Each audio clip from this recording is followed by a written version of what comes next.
찬송가 301장입니다.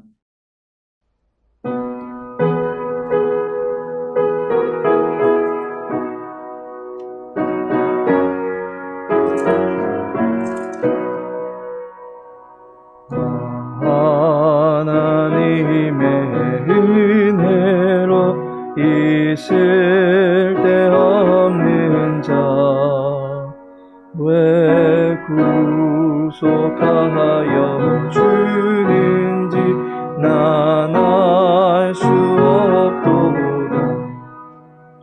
내가 믿고 또 의지함이 내 모든 형편 아시는 주님 늘 보호해 주실 것을 나는 확실히 아네. 왜 내게 굳세 믿음과 또 복음 주셔서 내 마음이 항상 편한지 난 알 수 없도다.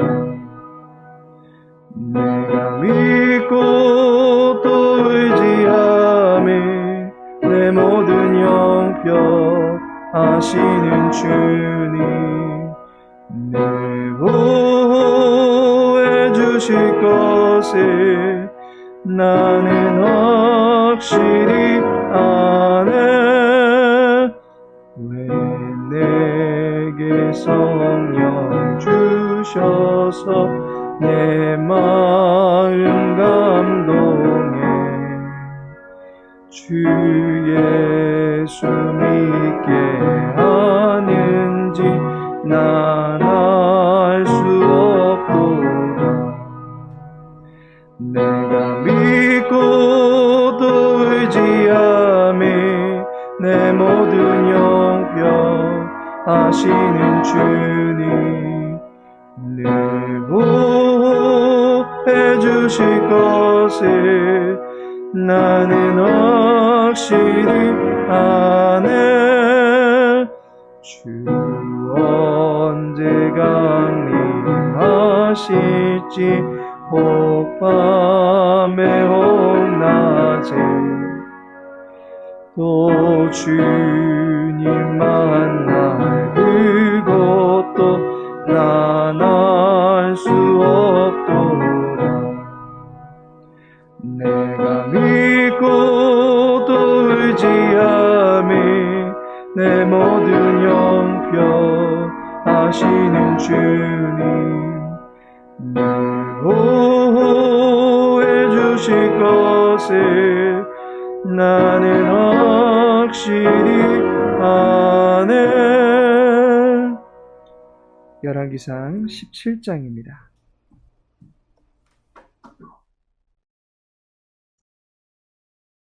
열왕기상 17장 8절에서 16절까지의 말씀입니다. 열왕기상 17장 8절에서 16절까지의 말씀 함께 읽겠습니다. 여호와의 말씀이 엘리야에게 임하여 이르시되 너는 일어나 시돈에 속한 사르밧으로 가서 거기 머물라.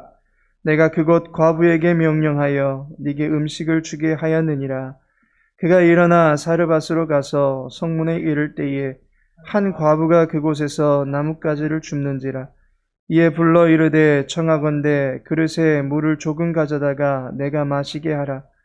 그가 가지러 갈 때에 엘리야가 그를 불러 이르되 청하건대 네 손에 떡 한 조각을 내게로 가져오라. 그가 이르되 당신의 하나님 여호와께서 살아계심을 두고 맹세하노니 나는 떡이 없고 다만 통에 가루 한 움큼과 병에 기름 조금뿐이라. 내가 나무가지 둘을 주어다가 나와 내 아들을 위하여 음식을 만들어 먹고 그 후에는 죽으리라. 엘리야가 그에게 이르되 두려워하지 말고 가서 네 말대로 하려니와 먼저 그것으로 나를 위하여 작은 떡 한 개를 만들어 내게로 가져오고 그 후에 너와 네 아들을 위하여 만들라. 이스라엘의 하나님 여호와의 말씀이 나 여호와가 비를 지면에 내리는 날까지 그 통에 가루가 떨어지지 아니하고 그 병의 기름이 없어지지 아니하리라 하셨느니라. 그가 가서 엘리야의 말대로 하였더니 그와 엘리야와 그의 식구가 여러 날 먹었으나 여호와께서 엘리야를 통하여 하신 말씀같이 통의 가루가 떨어지지 아니하고 병의 기름이 없어지지 아니하니라. 아멘. 오늘 본문을 통해서 사르밧으로 가서라는 제목으로 함께 말씀 나누고자 합니다. 여호와 하나님께서는 이 땅에 진짜 하나님은 여호와이시다라고 하는 사실을 나타내시고자 하셨습니다. 이를 위해서 엘리야는 악의 화신이라 할 수 있는 아합 왕에게 찾아갑니다. 왕을 만나서는 다짜고짜 비도 이슬도 내리지 않는 시기가 올 것이다 라는 말을 남깁니다. 이러한 엘리야의 행동은 왕의 정책에 대한 반기를 드는 처사입니다. 앞선 16장의 32절에 보시면 사마리아에 건축한 바알의 신전 안에 바알을 위하여 제단을 쌓으며 라고 말씀합니다. 당시 사람들에게 바알은 하늘의 비와 태양을 관장하는 신으로 여겨졌습니다. 농경시대의 바알은 매우 중요한 역할을 감당하던 신이었습니다. 그래서 아합은 이스라엘의 중심부에 이 바알을 위한 신전을 짓게 됩니다. 그리고 풍요와 번영에 대한 기대감을 불러일으키고 있는 그러한 상황이었습니다. 그때에 어디서 누군가 호련히 나타나더니 맹세까지 해가면서 비가 내리지 않을 것이고 심지어 이슬까지도 생기지 않게 될 것이다 라고 말하는 것입니다. 여러분은 이러한 상황에서 엘리야를 보시면 그를 어떤 사람으로 여기시겠습니까? 여호와의 말씀을 전하는 것이니 용기 하나만큼은 가상하다라고 여길 수도 있을 것입니다. 그런데 이렇게 당당하게 외치는 것이 엘리야에게는 사실은 위험한 일이 아닐 수 없었습니다. 결국 엘리야에게 여호와 하나님은 말씀하십니다. 열왕기상 17장 3절에 보시면 너는 여기서 떠나 동쪽으로 가서 요단 앞 그릿 시냇가에 숨고 라고 말씀합니다. 가서 숨으라는 것입니다. 긁어 부스럼 수준이 아니라 이 일로 아합은 된통 뿔이 나서 사방팔방 샅샅이 엘리야를 찾게 됩니다. 엘리야와 조금이라도 연관이 있다 싶으면 취조를 당했을 것이고 때로는 열왕기상 18장 9절을 참고해 보시면 죽을 수도 있었습니다. 사나운 개를 건드린 격이 되었습니다. 성난 곰을 더욱더 미쳐 날뛰게 만든 것입니다. 그래서 엘리야는 숨게 됩니다. 이럴 바에 왜 말을 하게 하셨습니까? 정면에 나섰으면 승부수를 띄웠어야 되는데 도리어 숨으라고 하십니다. 더욱이 오늘 본문의 9절을 보시면 너는 일어나 시돈에 속한 사르밧으로 가서 거기 머물라 라고 말씀합니다. 숨어있던 엘리야를 부르시더니 이제는 사르밧으로 가라고 명하십니다. 사르밧은 이방 땅입니다. 가만히 보아하니 시돈에 속한 땅입니다. 시돈이 어디입니까? 시돈은 아합 가문의 사돈이 있는 나라입니다. 엘리야는 이스라엘을 넘어서 이방 땅, 그것도 아합의 아내인 이세벨의 고국으로 넘어가게 된 것입니다. 그곳에 들어가면 숨는 것이 아니고 제 발로 호랑이 굴에 들어가는 어처구니 없는 처신을 하는 격입니다. 차라리 아합하고 정면 대결하다가 죽는 것이 그나마 선지자다운 모습이 되리라 여겨집니다. 아합을 피해 다니다가 고작 원수의 땅에 들어가게 된 것입니다. 여호와께서 엘리야를 이상한 방향으로 자꾸 인도하시는 것 같습니다. 그런데 9절 후반절에 보시면 그곳 과부에게 명령하여 네게 음식을 주게 하였느니라 라고 말씀합니다. 여호와께서 이번에는 엘리야에게 이해하기 어려운 행동을 하게 하십니다. 예부터 과부는 돌보아 주어야 될 대상입니다. 전쟁이 흔한 고대에서는 남성의 비중이 매우 클 수밖에 없습니다. 그런데 남편이 없는 과부라면 매우 연약한 대상입니다. 돌보아 주어야 될 대상입니다. 그런데 엘리야에게 그 과부에게 가서 음식을 먹으라라고 하십니다. 엘리야는 이방 땅의 나그네로서 이동형 약자가 된 것이고 과부는 그 지역에 살고 있는 고정형 약자다라고 볼 수 있습니다. 기근이 임하고 더욱 불가피하게 된 약자가 된 상황에 처해 있는 과부에게 가서 음식을 얻어 먹으라 라고 하신 것입니다. 그 과부의 처지도 12절에 보면 나는 떡이 없고 다만 통에 가루 한 움큼과 병에 기름 조금뿐이라 나와 내 아들을 위하여 음식을 만들어 먹고 그 후에는 죽으리라 라고 말씀하고 있습니다. 최후의 만찬을 준비하고 있던 과부입니다.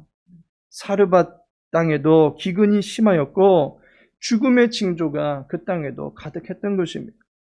이러한 극한 상황에서 엘리야의 대접 요청은 매우 뻔뻔하게 보여집니다. 하나님은 엘리야를 비롯해서 과부를 난처한 입장에 처하게 만드신 것입니다. 전면에 나서서 가뭄을 선포하고는 숨어버리고 이번에는 적군의 심장부로 들어가게 만들어버립니다. 한 끼라도 자식에게 제대로 먹이고 나서 죽겠다라고 하던 한 어미의 최후의 행복마저도 빼앗아버리는 이기적인 존재처럼 만들어버렸습니다. 비록 음식을 주면 여호와께서 굶기지 않으신다라고는 말해 주었지만 이방의 여인이 그 말을 확신을 갖고 듣게 될런지는 의문이 드는 상황입니다. 그런데 신기한 것은 이 이방 여인이 자기도 먹고 이제 죽으려고 했던 양식이었지만 엘리야의 말을 듣고는 그 음식에 대한 시식의 우선권을 엘리야에게 먼저 주었다라고 하는 것입니다. 음식의 일부를 낯선 땅에 온 한 남자에게 제공해 주었다라고 하는 것입니다. 우리는 오늘의 본문을 통해서 몇 가지 교훈을 얻게 됩니다. 그 첫 번째 교훈이 여호와는 죽기까지 순종하는 자는 살리신다라고 하는 것입니다. 본문에 등장하는 엘리야와 사르밧 과부의 공통점은 여호와의 이름으로 진리를 전하고 있다라고 하는 사실입니다. 엘리야는 비록 숨어야 되고 도피해야 되는 상황이 펼쳐진다 할지라도 여호와의 이름으로 아합 왕에게 진리를 선포했던 사람입니다. 또한 사르밧 과부는 12절을 보시면 그가 이르되 당신의 하나님 여호와께서 살아계심을 두고 맹세하노니 나는 떡이 없고 다만 통에 가루 한 움큼과 병에 기름 조금뿐이라 라고 말씀합니다. 이방 땅에 살고 있는 과부에게 있어서 여호와는 그녀의 하나님이 아닙니다. 때문에 엘리야가 믿는 하나님이다 라고 말하는 것입니다. 당신의 하나님 여호와라 라고 말하고 있는 것입니다. 그런데 그분은 살아계시다 라고 하는 것을 인정하면서 맹세합니다. 이방 땅에서, 그것도 아합의 아내 이세벨의 모국인 시돈 땅에서 한 과부가 여호와의 살아계심을 두고 진실함을 토로하고 있는 것을 보게 됩니다. 어차피 죽음을 각오한 상태인데 여호와의 이름으로 약속을 베푸는 그 한 사람의 말에 자신과 자식의 생명의 에너지를 나누어 주는 것을 보게 됩니다. 과부는 여호와라는 신의 이름으로 명하는 엘리야에게 죽음을 각오하고 순종한 것입니다. 그랬더니 어떤 일이 벌어집니까?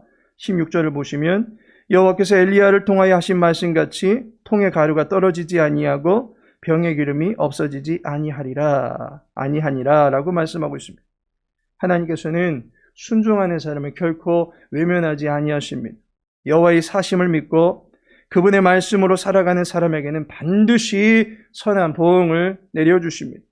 엘리야 역시도 하나님의 말씀에 순종함으로 난처해도 또한 민망하다 할지라도 숨는 자리에 나아갈 때 피할 수 있게 되었던 것을 보게 됩니다. 그러나 하나님은 그 엘리야를 비겁하다 하지 아니하시고 그를 먹이시고 돌보아 주신 것을 보게 됩니다. 순종하는 자를 반드시 책임져 주신다라고 하는 것을 본문을 통해서 알게 됩니다. 두 번째로는 바알은 없다라고 하는 것을 확실하게 알려주고 있습니다. 엘리야와 사르밧 과부의 모든 행적들을 통해서 바알이라고 하는 우상이 얼마나 헛된 것인지를 우리들에게 보여주고 있습니다. 엘리야가 일어나 갔던 사르밧은 시돈 땅입니다. 그 땅은 이스라엘로 침입한 바알의 본거지입니다. 바알 신앙의 심정부입니다. 그런데 그 바알의 본거지 역시 가뭄으로 인해서 극심한 고통에 시달리고 있는 것을 보게 됩니다. 더욱이 오늘 여호와 하나님께서는 사르밧 땅에 있는 과부를 찾아가게 하십니다. 그리고 그 과부의 죽을 처지를 불쌍히 여기시고 그녀에게 여호와를 향한 믿음을 갖게 하심으로써 그녀의 가정을 여호와 하나님께서 살리시고 계신 것을 보게 됩니다. 여전히 그녀의 믿음은 더욱더 다져나가야 될 필요는 있겠지만, 그래서 내일 살펴보게 될 본문을 통해서 이적을 경험함으로 말미암아 그가 확실한 믿음의 사람으로 변화되는 것이 있어야 되겠지만, 그녀는 지금 이 흉악한 기근의 때에 누구 때문에 버틸 수 있습니까? 16절의 말씀에도 나타나듯이 여호와께서 엘리야를 통하여 하신 말씀같이 통에 가루가 떨어지지 아니하고 병에 기름이 없어지지 아니하니라, 여호와께서 그녀의 가정을 살려주고 계신 것을 보게 됩니다. 여기서 우리가 주목해야 될 것은 구약의 언어에서 우상을 뜻하는 바알이라고 하는 단어와 남편을 뜻하는 단어가 그 발음이 똑같다라고 하는 것입니다. 다시 말해서 남편을 바알이라고 부릅니다. 이것은 바알이라고 하는 단어가 통치하다 또는 결혼하다라고 하는 의미를 담고 있기 때문에 그렇습니다. 그렇다면 지금 과부에게는 실상은 남편이 없습니다. 그것을 구약의 언어 유의로 비춰보면 이 과부에게는 바알이 없는 것입니다. 다시 말해서 이 땅의 통치자라고 여겨지고 그들의 생사의 주관자라고 여겨지는 바알이라고 하는 존재가 과부에게 그 어떤 영향도 미칠 수 없다는 것을 과부를 통해서 보여주고 있는 것입니다. 바알은 영향을 못 미치고 결국 그녀가 죽게 내버려 두는 반면에 여호와 하나님께서는 말씀의 종을 통해서 그 가정을 살리시고 계시는 것입니다. 바알은 허상이고 여호와 하나님이 진짜 하나님이시다라고 하는 사실을 이 과부를 통해서 우리들에게 분명하게 보여주고 있는 것입니다. 하나님께서 사랑하시는 성도 여러분, 죽음의 땅으로 직접 나아가는 발걸음이 결코 쉬운 일은 아닐 것입니다. 그러나 엘리야는 하나님의 말씀에 따라서 시돈 땅으로 나아갔습니다. 그리고 그곳에서 그는 생명을 유지할 수 있었습니다. 자기뿐만 아니라 그를 믿고 따르는 한 과부의 가문을 살리는 역사를 베풀었습니다. 누가복음 4장 25절과 26절에 보시면 내가 참으로 너희에게 이르노니 엘리야 시대에 하늘이 3년 6개월간 닫히어 온 땅에 큰 흉년이 들었을 때에 이스라엘에 많은 과부가 있었으되 엘리야가 그중 한 사람에게도 보내심을 받지 않고 오직 시돈 땅에 있는 사렙다의 한 과부에게 뿐이었으며 라고 말씀하고 있습니다. 예수님이 와도 영접을 하지 않던 이스라엘 백성들을 두고서 예수님이 빗대어서 소개한 역사 중에 엘리야의 과부 이야기가 나옵니다. 고향에서 예수님을 천대하고 있는데 이방 땅에서는 말씀의 사람을 통해서 하나님의 능력을 경험케 되었다라고 하는 것을 말해주고 계십니다. 아합 왕조가 여호와를 천대합니다. 말씀을 선포했지만 회개의 바람은 불지 않고 사륙의 바람만 불어닥치고 있습니다. 그러니 여호와는 엘리야를 피신시키신 것입니다. 그리고 우상의 비호 아래 있다고 하는 우상의 땅에서 그 신이 얼마나 허상이고 무익한 것인지를 과부를 통해서 깨닫게 해주시는 것을 보게 됩니다. 여호와는 어제도 오늘도 살아계셔서 역사하시는 하나님이십니다. 척박한 환경 속에서도 여호와의 사심을 믿고 의지할 때에 우리의 삶의 모든 필요를 여호와 하나님께서 채워주실 것이며 우리의 갈 길을 평안 가운데 인도해 주실 것입니다. 삶의 향방을 놓고 기도하고 계십니까? 죽는 것이 사는 것보다 나을 것 같다라고 하는 고통 앞에 직면해 계십니까? 하나님은 살아계십니다. 그분의 살아계심에 호소하시기 바랍니다. 그리고 죽을 각오를 바꾸어서 이제는 말씀에 순종하고픈 각오로 살아가시기 바랍니다. 하나님의 공급하심이, 하나님의 보호하심이 저와 여러분의 삶 가운데 나타나게 될 것입니다. 죽기까지 순종하는 사람에게 여호와 하나님은 반드시 찾아오십니다. 하나님이 살아계심을 반드시 보게 되는 이적을 보여주실 것입니다. 힘을 내시기 바랍니다. 살아계신 하나님께서 저와 여러분에게 능력으로 함께 하신다라고 하는 사실을 믿고 나아갈 수 있는 주님의 백성들 되시기를 예수님의 이름으로 축복합니다. 다 같이 기도합니다. 아버지 하나님, 여호와의 얼굴을 우리에게로 향하게 하사 자비와 사랑으로 돌보아 주심에 감사를 드립니다. 주님의 도를 쫓아 나아감이 우리의 기쁨이 되게 하옵소서. 순종하는 삶이 우리의 마음의 안정감이 되게 하옵소서. 말씀을 따라 나아가는 우리의 삶에 하나님의 은총이 가득한 역사가 펼쳐지게 하옵소서. 주님으로 인하여 살아나고 회복되고 평탄해질 수 있게 하옵소서. 죽는 것 같고 답답하다 할지라도 여호와의 사심에 의지하여 살아가는 주님의 백성들을 긍휼히 여겨 주시옵시고 힘주시고 일으켜 주시옵소서. 사랑하는 주의 교회 권속들 가운데 약함 중에 있는 분들을 긍휼히 여겨 주옵시고 우리의 자녀들 또한 주님의 온유한 성품을 닮아가며 진리의 멍에를 메고 당당하게 일어날 수 있는 사랑하는 빛의 자녀들 다 될 수 있도록 도와주옵소서. 오늘 한날의 모든 삶을 주님께 의탁하오며 예수님의 이름으로 기도합니다.